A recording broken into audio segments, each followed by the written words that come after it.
Alors, petit essai de démarrage à froid. Vous voyez, il a gelé un petit peu. Encore un petit peu de givre sur le pare-brise. Je ne sais pas quelle température on a.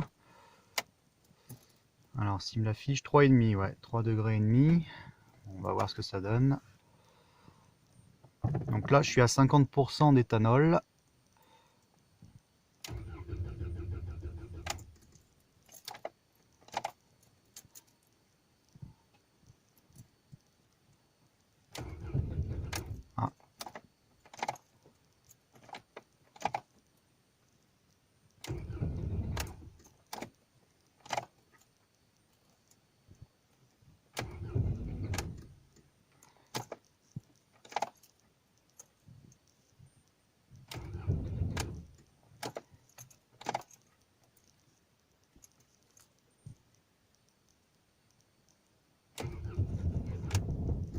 Ah. Ah, presque.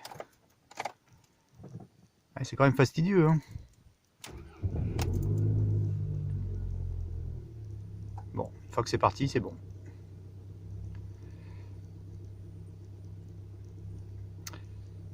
Donc on va se charger d'améliorer tout ça.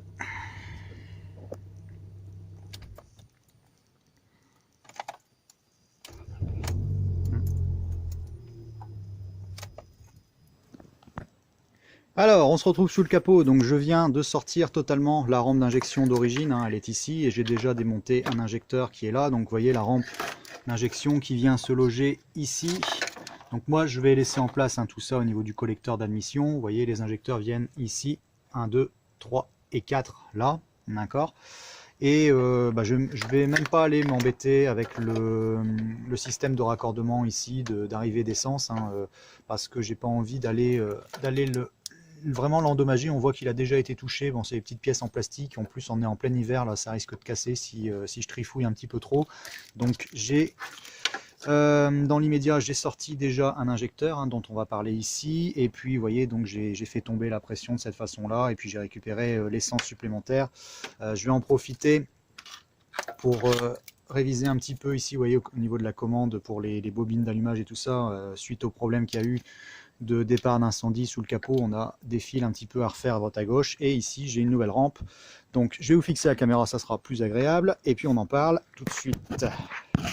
Alors, voilà, c'est pas mal là. Donc, la rampe est démontée.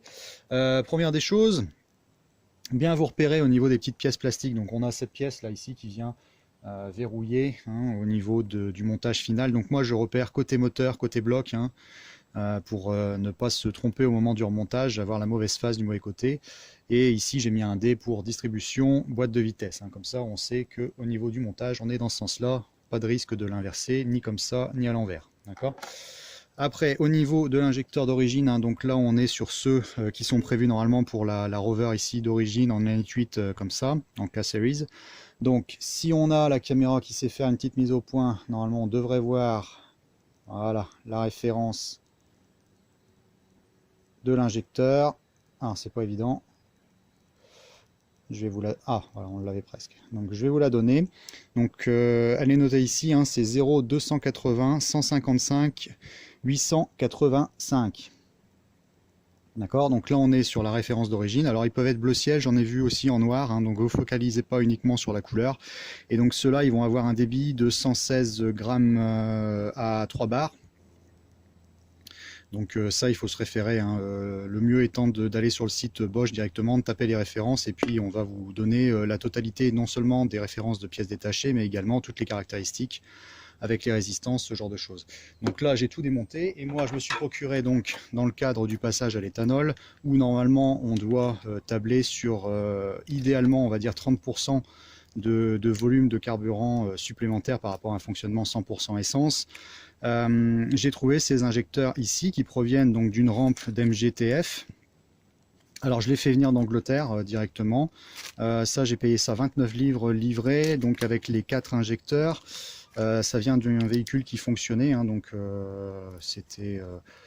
je pourrais quasiment les remonter tel quel, avec un petit bout de faisceau ici, vous voyez, et puis le régulateur de pression ici en bout. Je vais quand même les nettoyer, et je vous laisse la référence. Donc vous voyez, ceux-là sont bleus plus foncé, et donc là on est sur la référence 0 280 156 024. Voilà.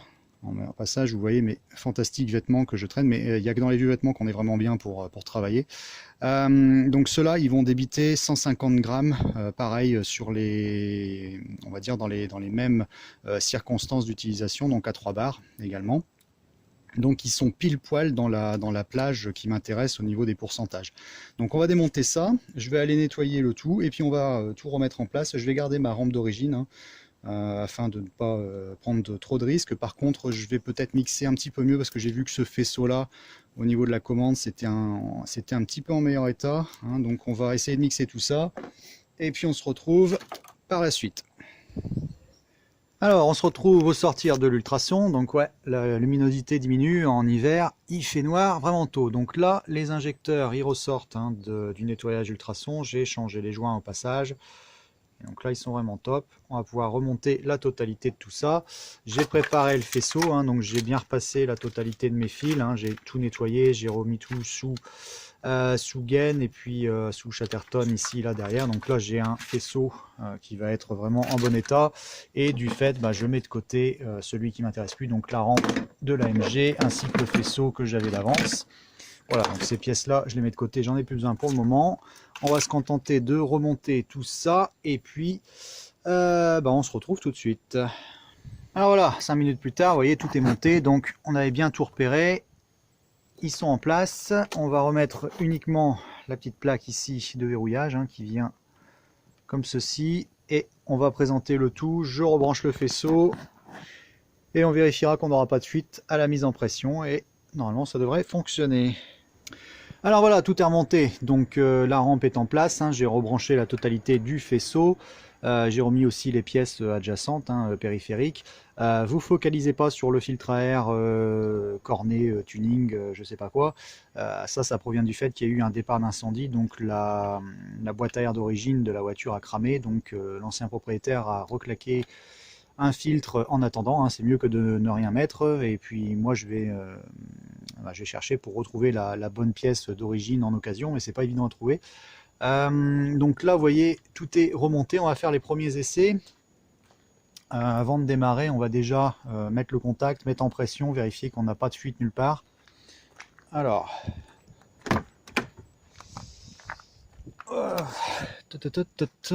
donc tout est rebranché pour la batterie, contact. Voilà, on va aller voir. Tac tac tac. Bon, ça a l'air pas mal. De toute façon, si on a un problème de fuite avec la pression, ça se voit tout de suite. Ok, ça a l'air bien. Alors j'ai rebasculé 10 litres d'éthanol pur, hein, tout de suite, donc j'étais sur la réserve au début de la vidéo. Là, comme j'étais à 50% avec vraiment la réserve, plus les 10 litres 100% que je viens de rajouter, je suis à peu près à un bon 75 voire 80% d'éthanol maintenant pur. Donc on va regarder ce que ça donne. Niveau température, on est à 5 degrés. Alors, bon, on va essayer direct. Alors peut-être que ça va mettre un petit peu de temps pour s'amorcer. Même pas, voilà, c'est impeccable. Bon, peut-être mettre les lampes. On va les regarder sous le capot.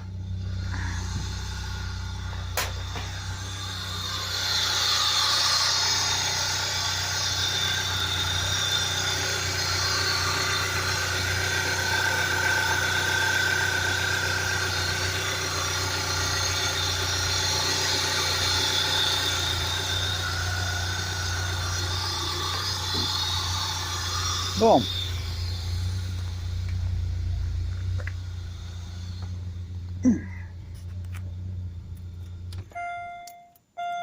Ouais, les lampes. Ok. Bon, alors dans l'immédiat, c'est pas mal, hein.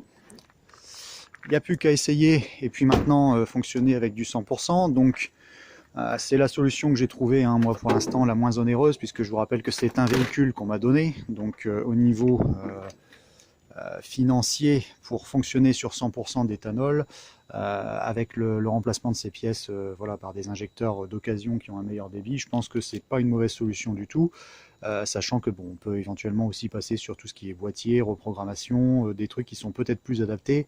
Moi là je suis sur voilà, un véhicule qui n'a pas une grande valeur qu'on m'a donné et que je souhaite utiliser vraiment à moindre coût. Et puis c'était aussi pour l'expérience, hein, dire de bidouiller un petit peu, voir un petit peu comment ça se passe. J'aurais peut-être des problèmes de démarrage à froid par vraiment grand froid, et dans ce cas-là je vais regarder, parce que j'ai vu que je devais refaire aussi au niveau du faisceau ici sur la sonde de température d'eau. J'en profiterai peut-être pour mettre certainement un bouton poussoir avec une résistance à 10 kΩ pour on va dire modifier les informations qui sont fournies afin d'enrichir encore plus, mais vraiment en instantané pour avoir vraiment un bon démarrage à froid si pendant les périodes d'hiver on a des problèmes pour le démarrage. Voilà, et maintenant bon, je vais aller vérifier que tout fonctionne. Donc on se retrouve bientôt les graisseux, et puis on fera le point sur tout ça. A plus.